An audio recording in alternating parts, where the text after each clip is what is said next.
All right, let's get this show on the road. Let me fix up my camera a little bit. There we go.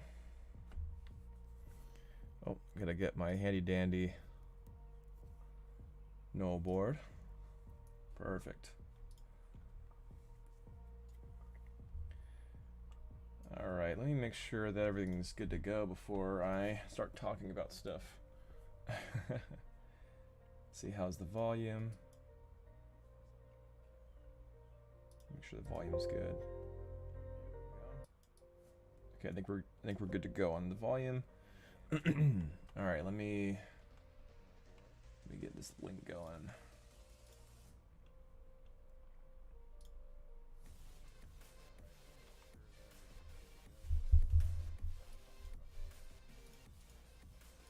Copy. All right, y'all. I'm going to start just posting the link about around a little bit before I get started. So, pardon my time real quick.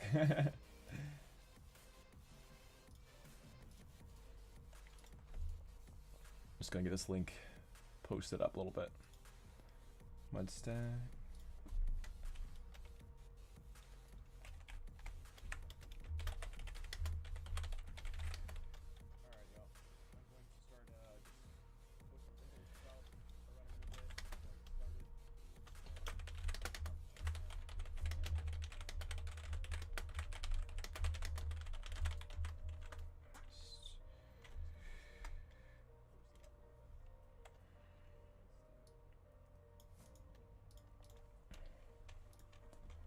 Welcome, welcome.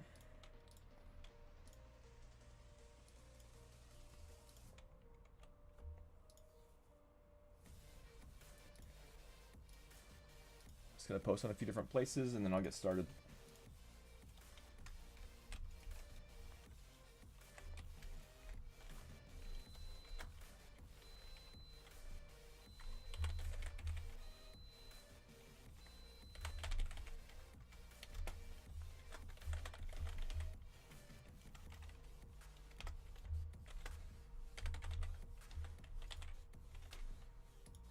Game Mart.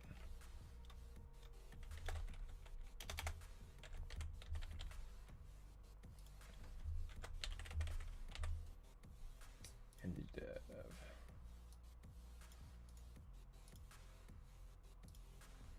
Perfect. A few more places. I just want to make sure people can see this video before I get started.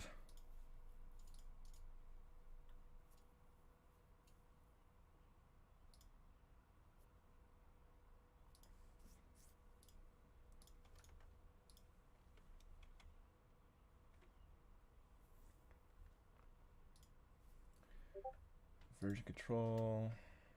All right.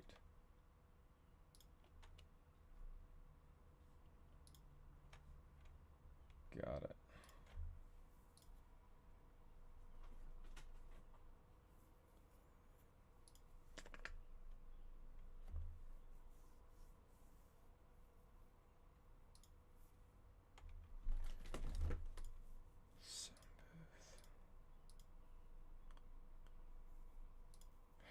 Okay.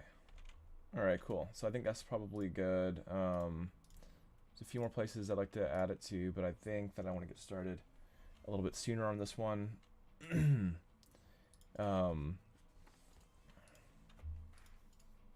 Okay, there's just two more I want to actually before I jump on. Showcase.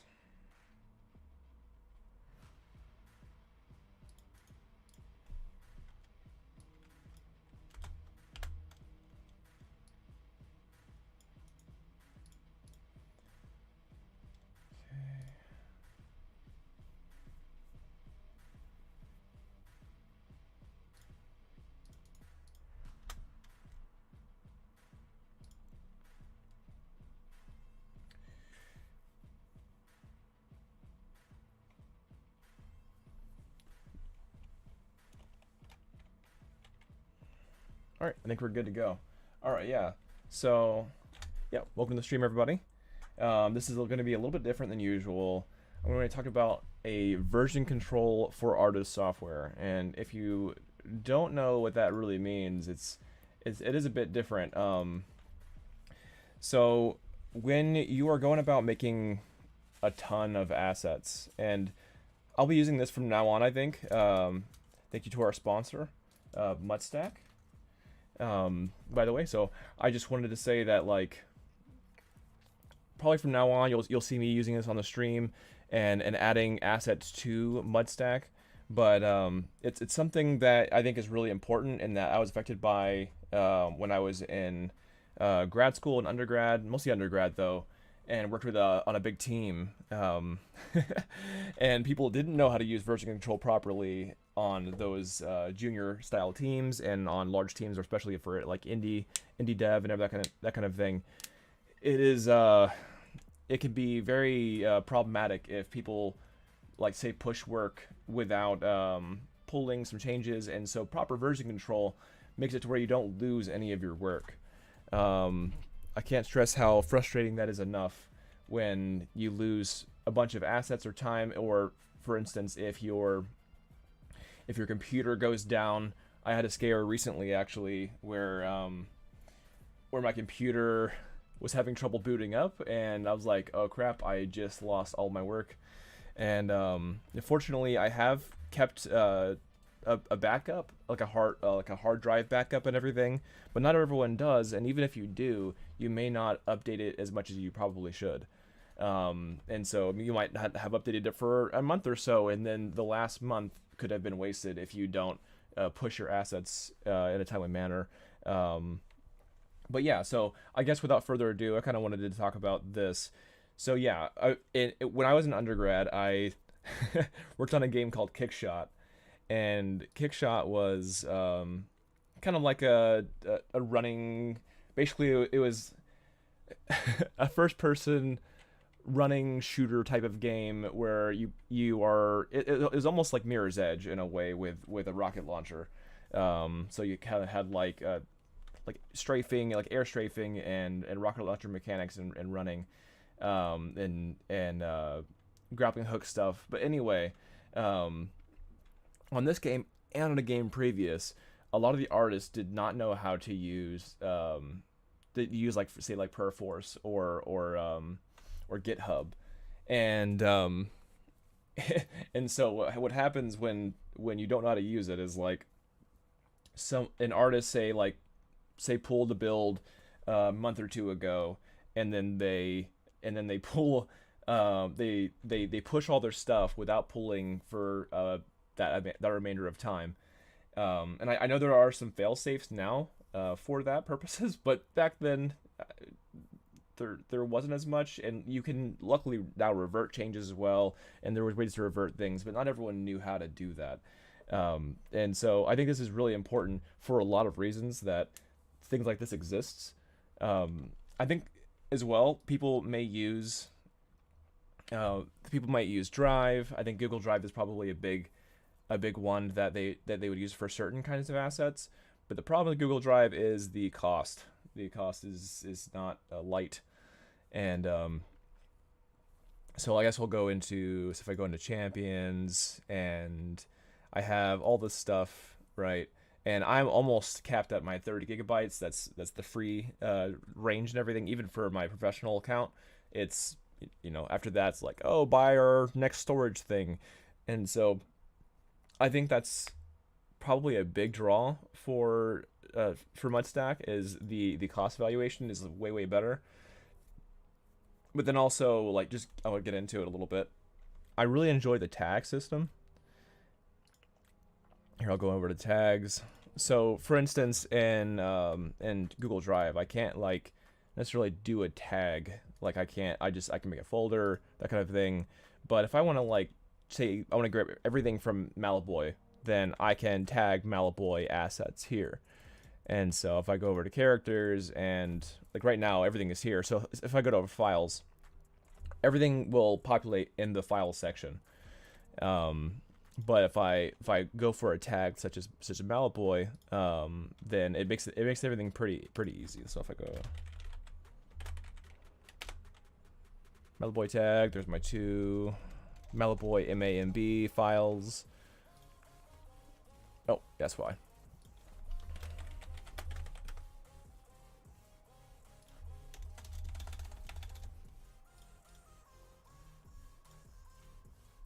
And then, so if I wanted to actually make some more characters, I would say I want to have like Bucky, for instance. Here, I'll start setting some stuff up, and then I can explain it a little bit better. I'll do my Revenera. Oh, my Revenera exists, that's right.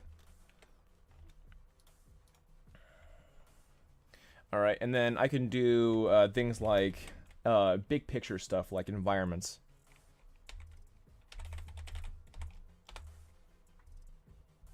Whoops. I'm really bad at spelling.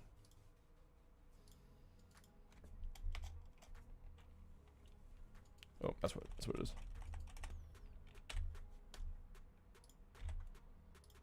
Environments.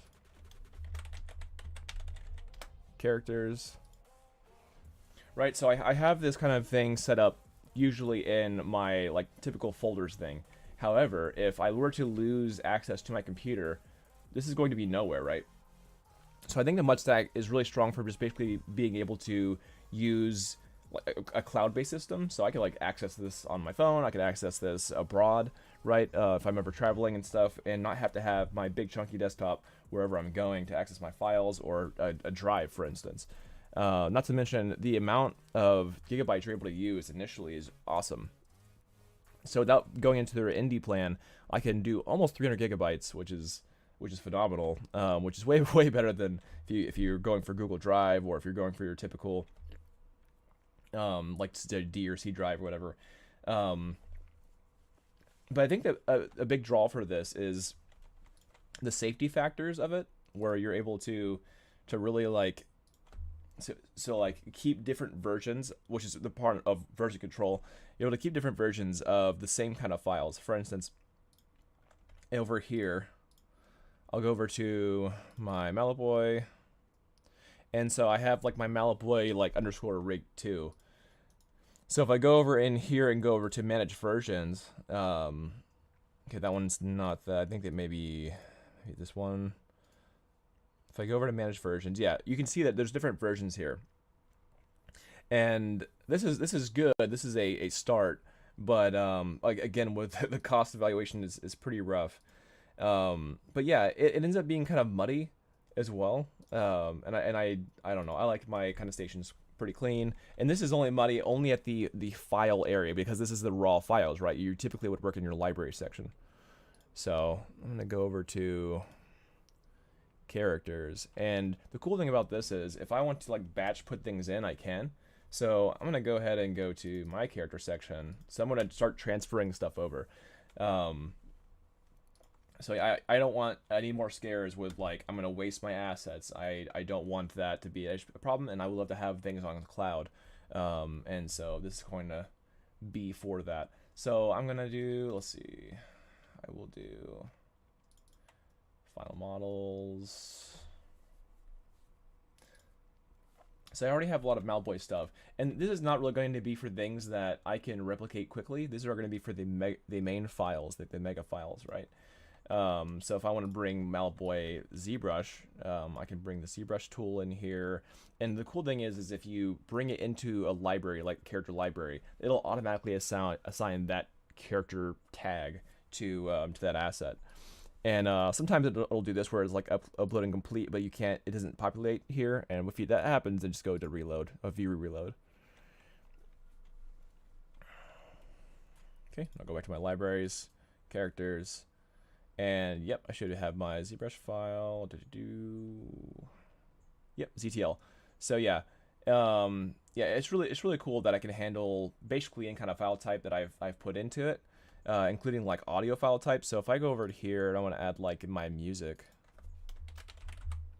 I can put audio, make an audio one.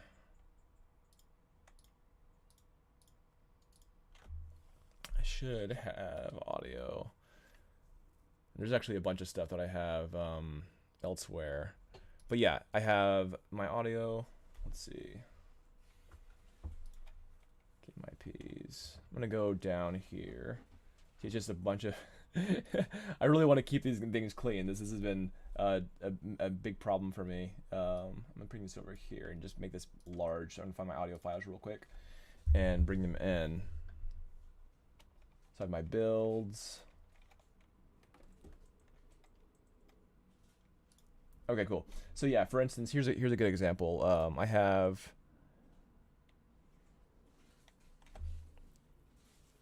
Oops.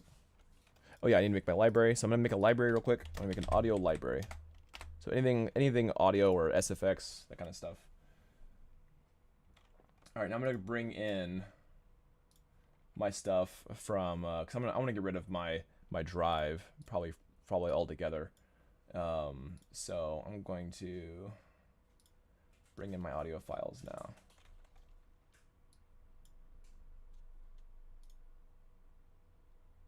Download. So now I can open up the room in my drive and then actually have this on like anywhere where I need to be, and I can open and access these files. Okay.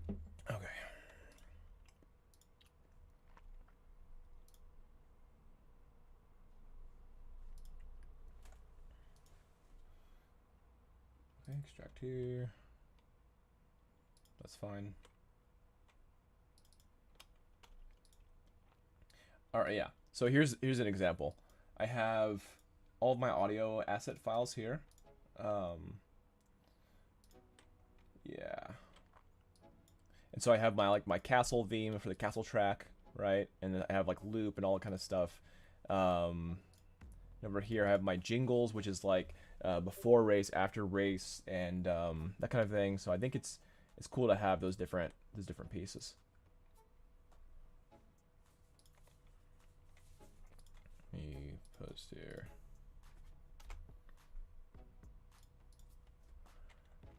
Okay, yeah.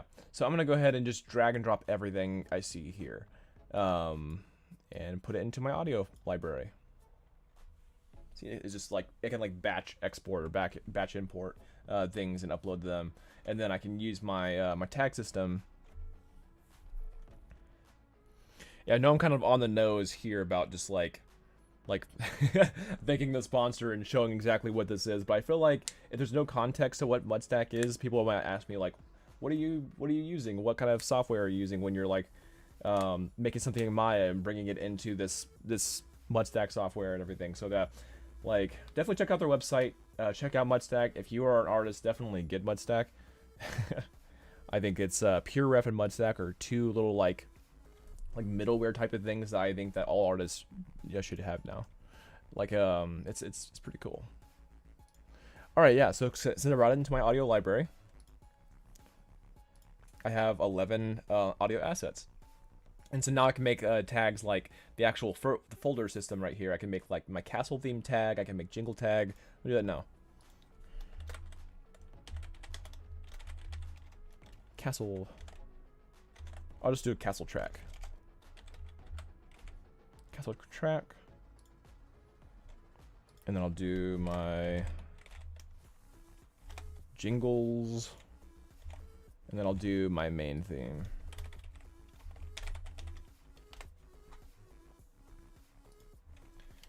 Right. Awesome. So yeah, now I can add those. If I go over to here, and I can add those in. So basically, say like I want to grab all of these castle. I think these are my 3 that are castle. Let's make sure. Yep, that's the 3 that are castle. So then I can go ahead and I'm gonna do like a batch tagging system thing. So like it's gonna be audio tag and then also castle track. Sweet. So yeah, even though I have an according, I have an audio folder, like, or I guess I have an audio library folder thing, and then I have an audio tag separately. And in case I'm over in here, my files, and I'm looking up like my audio files. Oops. By tags. Okay, I want to make sure. Oh, I actually need to tag them first. That's why. Let me go ahead and do that real quick. So I'm gonna bring all these, and I'll make them all audio. all audio tag. See, now you can see the populated at the bottom here. Okay, and then so now I have my my main themes, my 3 main themes. Okay, and then I have like scoreboard and all that. These are my jingles, right? So these are my card finish. I think finish was a jingle too. Yeah. So I have these. Let me see what main theme is. So main theme, I have my intro, my loop. Just to make sure that I'm putting it in the right section. So yeah, all of them have main themes. So let's see, main theme. So then this one. If I do control, it'll do that. So all these will be my jingles. Awesome. Okay, yeah, and so perfect. I'm gonna give this a little more real estate.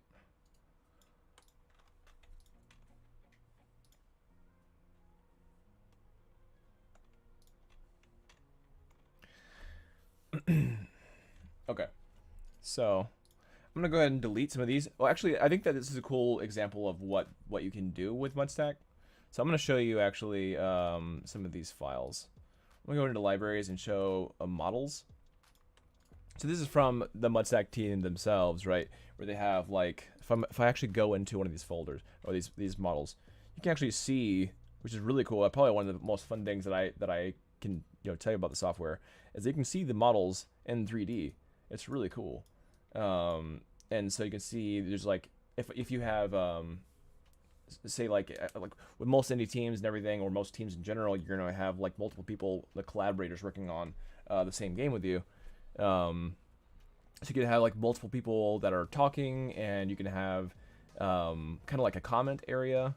Also, this is probably the most important part of this is the versions.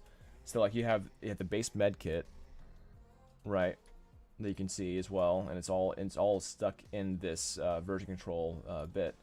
And then you have your marker, but the marker I think was too large, right? And so yeah, so yeah, basically just like the different versions of it until it gets to the most recent version. Attachments is really cool too. So these attachments are, for instance, if you are going to, yeah, like right here, you have all the textures attached to this model. Where, so for instance, with Malapoi, I actually can show you this now. With Malapoi, I have Malapoi SKM in here. But I don't have any attachments. And the new versions, I think there is, yeah, this is the newest version. But so before, if I would have had this previously, then I would be able to have the multiple different version types, and this would be the most recent version type for it. What's really cool about this as well is I can see different kinds of visual setups. Like for instance, I can see my normals. It's pretty awesome. See my wireframe. I think I'm having a little bit of an error here. Let me try this again. Well, let's see. I'm gonna go into here real quick because they actually have attachments. So if I go to wireframe, yeah, here's a wireframe for this piece. So if I'm art lead, which I am over at Sonotic, if I am someone who is critiquing some art, right, I'm going to want to see this.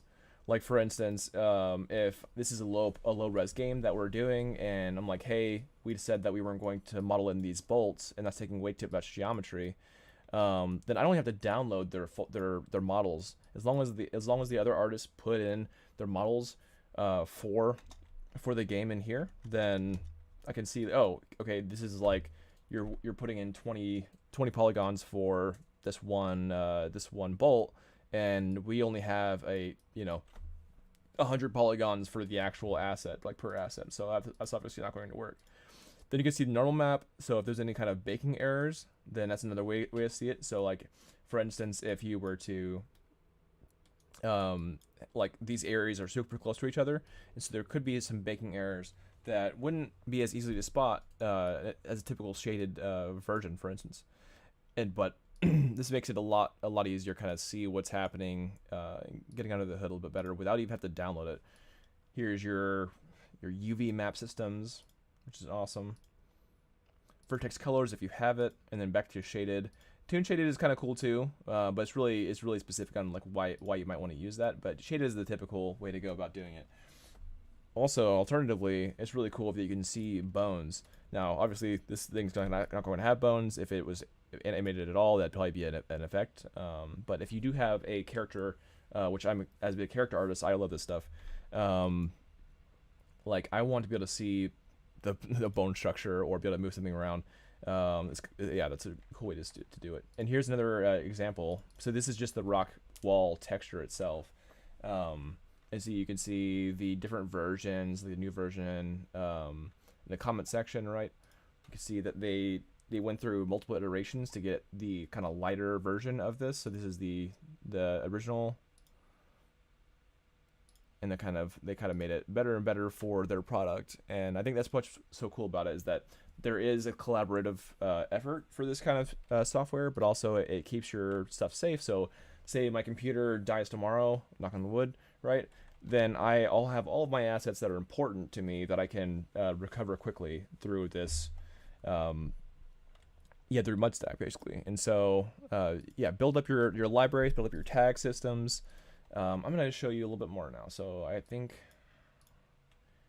real quick, I'm gonna go to characters. I'm gonna go to talk actually. So I'm gonna go to talk. And then, so yeah, here for talk, I'm gonna actually make new models that have characters. So yeah, I'm gonna have a talk folder or a talk tag.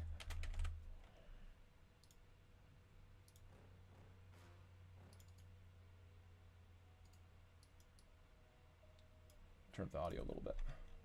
All right, yeah. So if I have if I made a talk tag, so now I'm gonna go over to my character folder and I'm gonna bring in my talk assets, right? Only things that are important. Obviously, hair_1 is not important. It's going to be the actual talk folder itself. So this is my talk ZBrush folder, which I'm bringing it into the same stuff that I had in for Mallet Boy.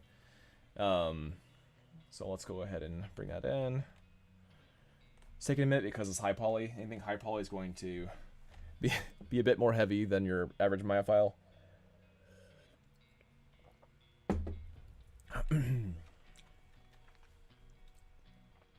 All right, remember that setup or reload. Then go over to back to my libraries, characters. I should have my talk CTL. Perfect. All right, so now that I have that, I actually don't even know I have that hair thing. I can go over to my other high poly. So I think that was my my sectioned out stuff before, was like I had blockouts and then I had high poly. So things like this, I don't need this. I don't need this in my Mudstack, right? This is cool if I want to have, let's say, like a catered, like a thumbnail, for instance. That is cool to have a thumbnail, but like it's totally not necessary. Things like my talk low and talk high, I might actually want to keep around. So I know talk 1 was my iteration. See, this is actually another reason why this software is strong, because this is my older iteration. This is my newer iteration, but there is merit to my older one. And so unfortunately, I didn't want to delete the first one, and so it would be much easier to like have this all in one section. So I'm actually going to do that real quick. I'm going to bring in my other talk. I'm going to call this talk_high. Before that, I'm going to have my new naming convention, which is ZB_. So ZBrush being like, you know, the actual software itself.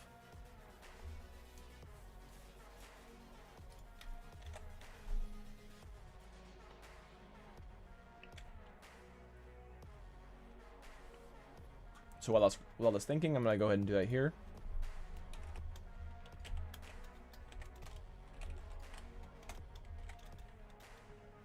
And see if I did high here, then it would try to like just, you know, save over it and everything. And like, I don't want to save over it. I want to have two different types, two different versions. Okay, and I have retopology. So for my retopology, my talk pieces. I don't think that is a full. I think I think that actually is like all the high and lows. Um, but and then I have my auto saves. So yeah, there's a lot of stuff that I may not want to actually bring in, right? So I don't want to like batch grab all this stuff and bring it in because I don't want to have all these auto saves necessarily. Um, so I'm gonna do, let's see, I'm gonna call this mb underscore talk, right? So that's my yeah, that's my talk, my binary. So I'm gonna bring that in. That holds my high and lows. Now see if I lost my computer tomorrow, right? Like this is set up, right? This is ready for me on the cloud. So that's yeah. All right, so I don't want to pull out of the screen yet because I think when you're importing stuff and if you transfer screens, I think that actually interrupts your import. I don't know that for sure, but I don't want to test it, so I don't want a half downloaded file. Let's see. And I have UVs, and I haven't gotten that far. And you know what? I'm gonna go ahead and do. I'm gonna bring in my pure ref because you know that took me some time, and I don't want to just lose my ref, and that's super light as well. So I'm gonna go ahead and just bring my pure ref in and call it PR underscore for pure ref, right? If you don't have pure ref as well, go ahead and get it for sure. You can get it for free, or show the devs some love. So yeah, once these two are done downloading, I'll show you how to add a new version to one of these, right? Okay, my PureRef is good to go. It doesn't know how to show a lot of these, right? So like things like FBX files, it will show visually like what's going on. But other than that, it'll be like, okay, it's a MB, it's a ZTL, right? It'll kind of know the file type and show that as a display.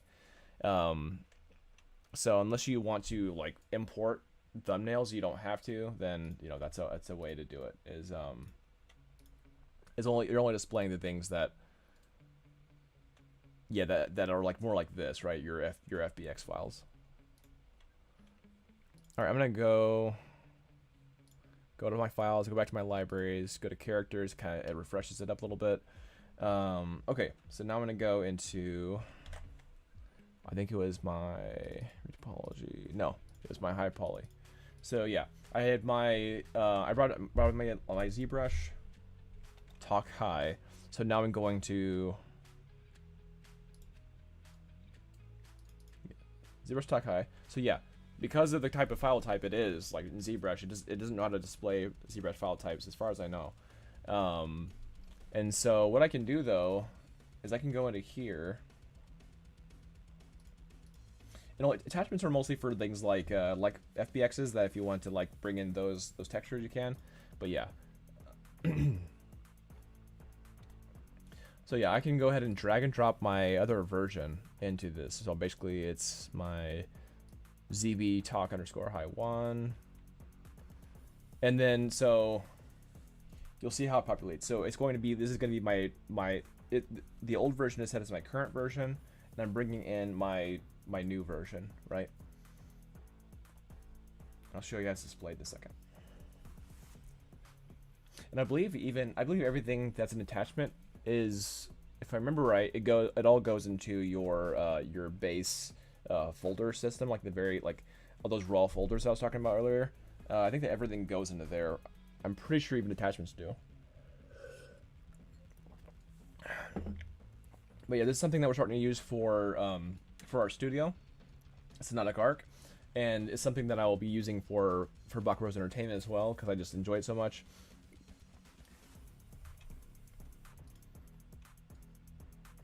But yeah, shout out Mudstack for making something cool for artists, because I think a lot of artists just don't use or don't know how to use version control, and basically just in general, just asset management and collaborations for artists. That kind of stuff is just pretty rare. They're like, oh, why don't you just use the main stuff? Well, it's a lot. It really, like, understanding how to use I guess version control in general took me years, like to fully grasp it, until I like handheld it into learning how to use it. um, yeah, a lot of artists just don't. They're not taught how to do it and everything. So here we go. So I went ahead and I moved over here, moved to here, and then it refreshed it. So this is my newest version. You can tell by the time, right? This is 3-minute difference, and so I'm gonna go ahead and click on this one and set as current. So now this is my new current one. So maybe I had a new version, but there's bugs to it that I didn't have in my first one. Then I wouldn't want to set my new one as my current. And secondly, you can do this. Like, say if I want to have this as like talk hi v1 update, and I can have a description if I want to. I don't need a reason to right at the moment. Talk hi v2. Oops, I'm putting in the wrong area.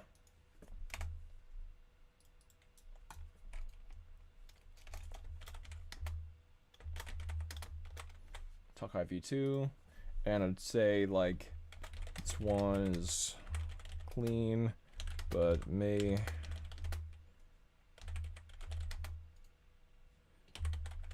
variant to add character. So we discussed on my team that like maybe Talk could have some really fun windswept hair while he's driving. And so maybe like his typical hair right now is a little bit flat, or it doesn't come off as cool.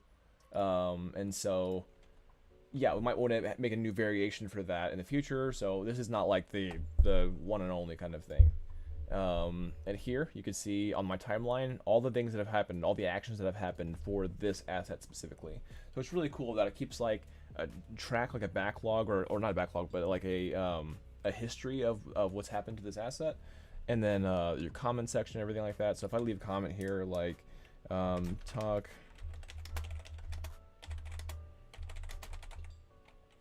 need some more work, adding more hair variation, and push exaggeration on props, something like that. I don't know how to spell, so and push props.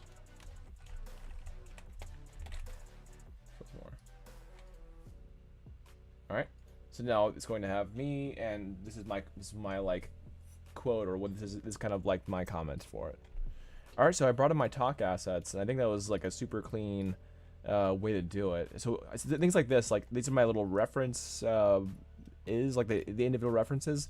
Again, like I don't need those because PureRef has like them conglomerately in one section. So PureRef is all I need for my references. I don't need to have all these individual files. My talk low, this is my my newest one for talk, and you can see that he needs to be mirrored over and everything, but this actually could be cool to keep. The reason why I don't need to bring it in here is because I have the talk, should have the, yeah, the MB talk. So yeah, my Maya binary has all my low and highs in there. However, if I didn't, then I would definitely want to drag and drop that in there. So yeah, I think that's good for talk. Let's see. So yeah, all these like extra things, SKM, like which ones are the real ones? Which ones are the finished ones? I have my texture work for, say, Mallet and I'm not even sure like which ones are the finished textures even, and so that can be problematic. So here I think I have my yeah, my Unreal textures, I believe my final ones. So I can go into here and I'm gonna show you basically the attachments section. I just hope this is the proper textures. I think they are. Something like this. Let's see if they work. So I'm bringing these in attachments, and they'll all upload, and hopefully I can bring it on to Malboy.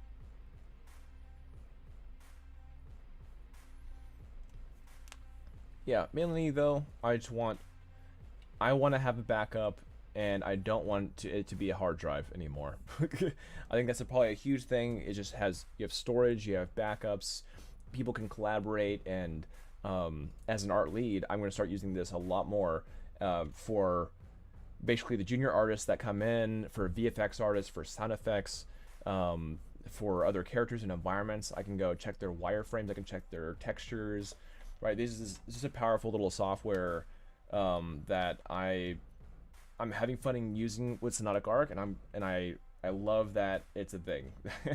I'm glad I met you guys at GDC, so it's a really cool partnership here.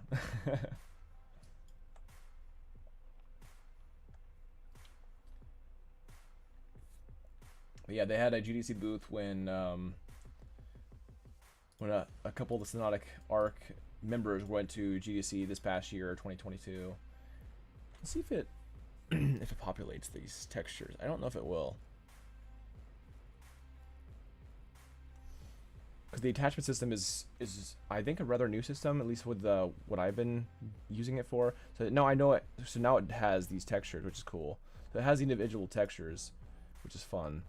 I think what it did was it brought me into an individual texture. Let's see if I can find Malaboy himself. I doubt that this can show roughness. I think it can show, and it shows normals, and it shows like your color value, your wireframe. But it is really cool just to be able to like have everything in here.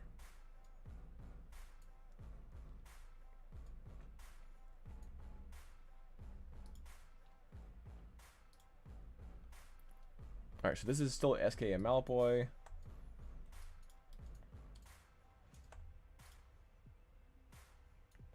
So yeah, I think what you have to do if you want to have your model colored when it comes in is you have to have the textures already attached to the character and vehicle and props and everything.